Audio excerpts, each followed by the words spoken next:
I wanted to wish everyone a very happy International Women's Day today. I am so grateful for the Vedic spiritual tradition of India and how it has really called upon the power of the goddess to support us on our spiritual journey to really know our true self. The goddess is the embodiment of all the divine feminine forces of this universe.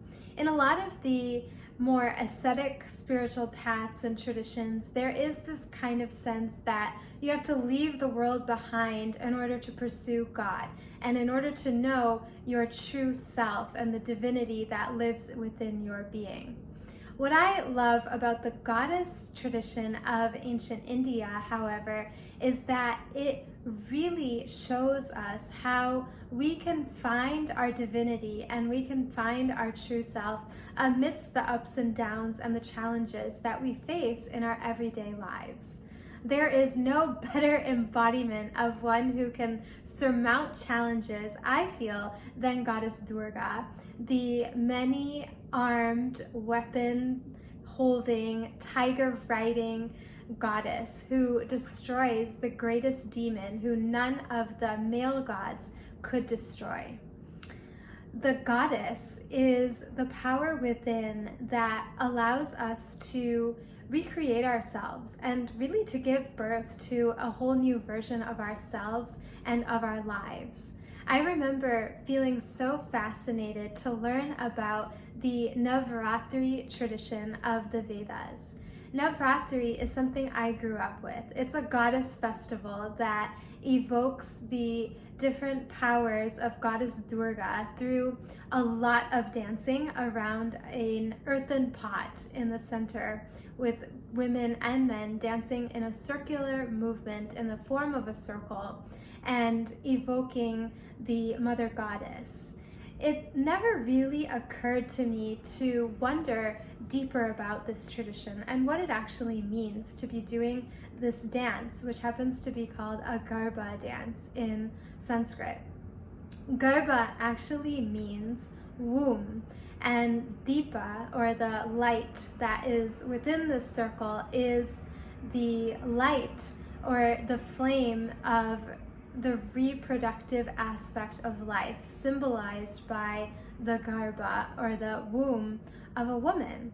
And it just shows that we don't have to leave the world to be able to connect with divinity, because the ability to create is itself a divine Shakti, or a divine power. And it's one that women really have in such a great capacity simply by the ability that we have been given to be able to reproduce ourselves. This capacity is one that we are really looking to connect with, whether we're male-bodied or female-bodied, or however we identify, as our own ability to just give birth to new situations in life, to give birth to a new way of doing things, and to basically give birth to a higher and better version of ourselves. And birth, I feel, is the most accurate metaphor for what we go through on the spiritual journey. It can be a very painful journey. When we start to make that quest back inward to discover who it is we really are inside, we are often led to it by pain, by struggle, by difficulty, by something outside of us not quite working out the way that we would want it to. This leads us to search deeper within our own being. I love how divinity can be seen as a mother, because a mother is really the ultimate embodiment of divine love. To be able to open her body to host a whole other being inside and to give birth through all the pain and all the labor and strain that it takes to be able to basically unfold a brand new being from one's body is incredibly painful. So many women have even lost their lives giving birth. And just this sheer love that motivates such an act of creation is really the ultimate love. If God were to be personified, then it really makes sense that a goddess or a mother would be the form of the divine that we can most understand as that source of really, really incredible love that transcends our day-to-day human existence of just trying to defend and protect ourselves. Mother, and the mother goddess, especially in the ancient spiritual tradition, is one who stops at nothing to protect her child. When we are in our true feminine power, we have that strength inside of ourselves to protect all beings who are seeking refuge in some way. When we are really able to flow that divine feminine, we are able to really have that unconditional love for all beings as our own self. That is the essence of all of spirituality, is that we get to a point where our eyes are so awakened that we can see the divine presence in all beings, even in people who would harm others and who would commit really horrific crimes.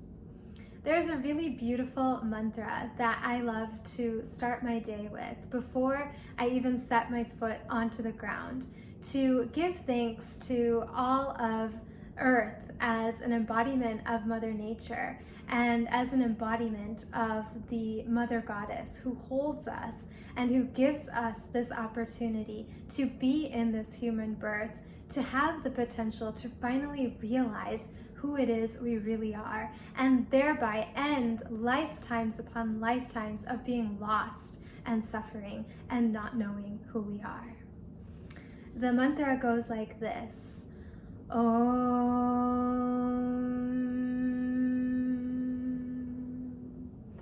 Samudra Vasane Devi Parvatastana Mandale Vishnu Patni Namastubhyam Padasparshan Kshamasvame.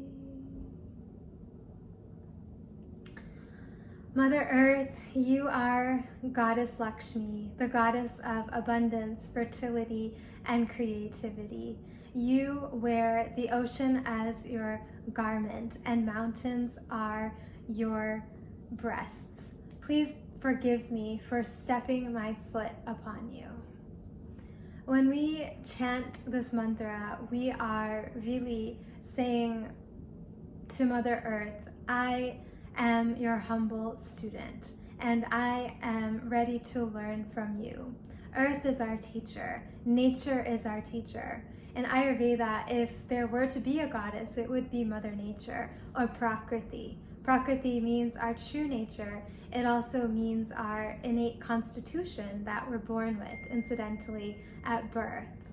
When we really reflect on the power of the experience that we have in our human birth, we are really given so many opportunities every single day and in every single moment to better ourselves and to make new choices, and thereby to give birth to a whole new life and to give birth to many other possibilities for many other people, simply by really walking the talk and striving to practice whatever it is we may be preaching.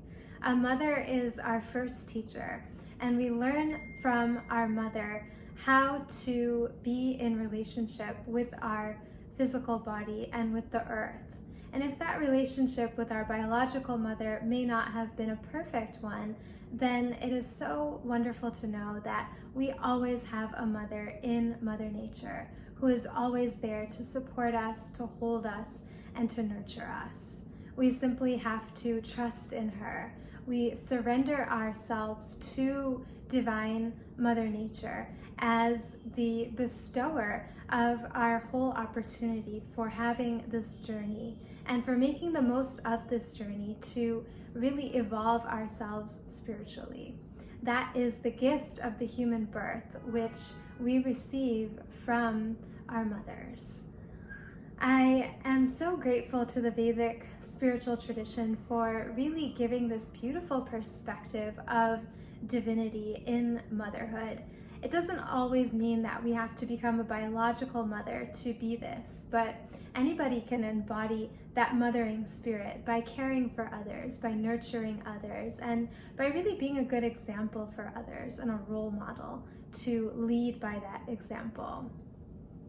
A mother is one whose love is unlimited, which is really unconditional. No matter what we do, what we say, what we think, a mother loves us no matter what.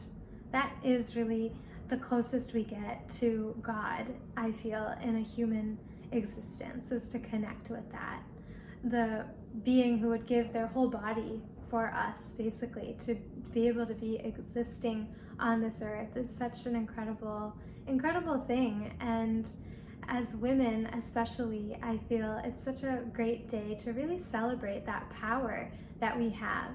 If you have been through a lot as a woman because you're a woman and feel maybe somehow less empowered by this, then I want you to really remember that a goddess lives within your being. That no matter what happens to you, no matter who says or does something inappropriate to you, that the divine feminine is always there and always alive within your being. And therefore, you can be and become anything you wish to. I am so grateful to the Vedic tradition of India for this really rich and wonderful legacy of the mother goddess, and for keeping this tradition alive over so many different centuries, so that we can also connect with it and see how we can really empower ourselves spiritually and transform and grow into the best and highest versions of ourselves.